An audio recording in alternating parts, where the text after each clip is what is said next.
The diner buzzed with the soft rhythm of conversation, the clatter of coffee cups, and the warm glow of a golden afternoon.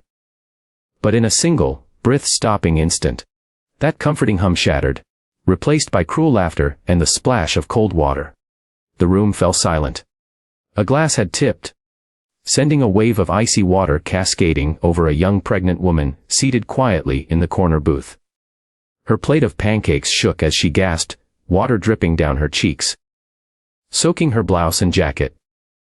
The waiter who'd done it, his name tag reading Brad, laughed with his buddies, their blue uniforms gleaming beneath the fluorescent lights.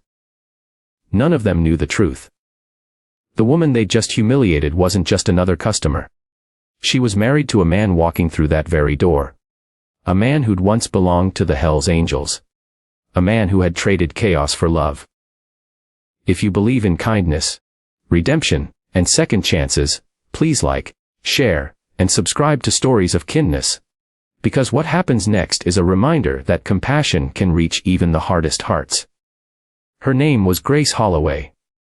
She hadn't wanted to come to the diner that day. 7 months pregnant, weary, and missing her husband, she'd come seeking a memory. Cole, her husband, ran a small motorcycle repair shop now, doing his best to stay away from the life he once led.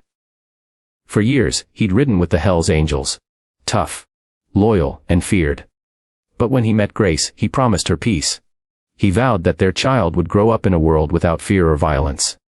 Today, she'd come to their old spot. The place where he used to bring her milkshakes after long rides.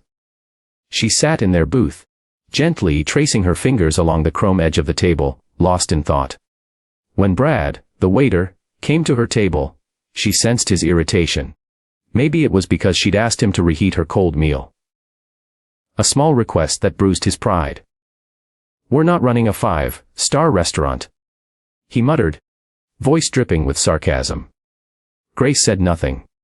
She'd been a teacher once, she knew how to handle rudeness. But when Brad returned, smirking with a glass in his hand, she never imagined what would come next. The water struck like an insult made real. It splashed against her shoulders, echoing in the stunned silence. The other waiters laughed.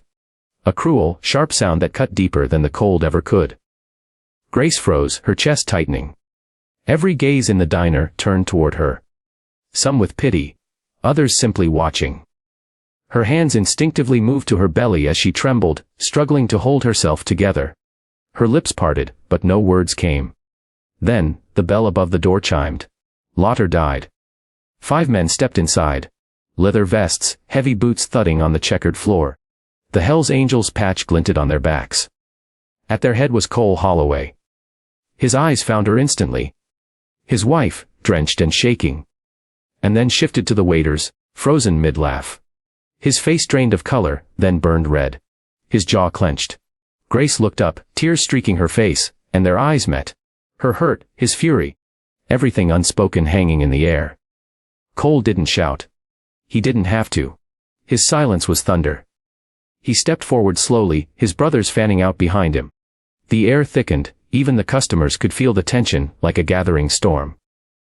Brad stumbled back, his grin gone. The other waiters couldn't meet anyone's gaze. Cole stopped beside Grace. He looked at her trembling hands, then reached out gently, resting his palm on her shoulder. "Are you all right, sweetheart?" he asked, voice low and shaking. Grace nodded faintly. "I'm fine," she whispered. But Cole saw the pain in her eyes, and that was enough. He turned to Brad, his voice quiet but sharp as steel. "That's my wife." The words hit like a hammer. Brad opened his mouth, but nothing came out. Another waiter stammered. But Cole's glare silenced him. Then Cole picked up the same glass that had humiliated Grace and placed it firmly back into Brad's trembling hand. "You thought it was funny," he said softly. "Go ahead. Laugh now." Before things could go further, Grace touched his arm. "Cole, please," she whispered, her voice tender, pleading. "Not like this. Let's just go."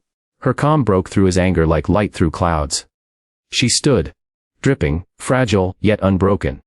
Every step she took reclaimed her dignity, her peace, her strength. Cole's fury softened into pride. He slipped off his leather vest and wrapped it gently around her shoulders. Together, they walked toward the door. As they left, one of the bikers, an older man with a gray beard, paused beside Brad. "Son," he said quietly. "There are two kinds of men in this world. Those who laugh at pain, and those who learn from it. Don't ever stand on the wrong side again." He followed the couple out, leaving behind a silence that felt heavier than shame. The laughter never returned to that diner. Brad stood frozen, the glass trembling in his hand. For days afterward, he couldn't sleep. He replayed the scene again and again. Grace's calm, Cole's quiet rage, the unbearable stillness that followed. And maybe, in some small way, it changed him. Because sometimes, the lessons that break you are the ones that make you human. Months later, on a gray, rainy morning, Grace returned. The diner felt different. Brad was still there. But quieter now, humbler. When she walked in, he froze again, though this time there was no mockery. He approached her slowly, set a steaming cup of coffee before her, and said softly, "I'm sorry, for everything." Grace smiled gently, forgiveness in her eyes. "We all make mistakes," she said. "It's what we do after that matters."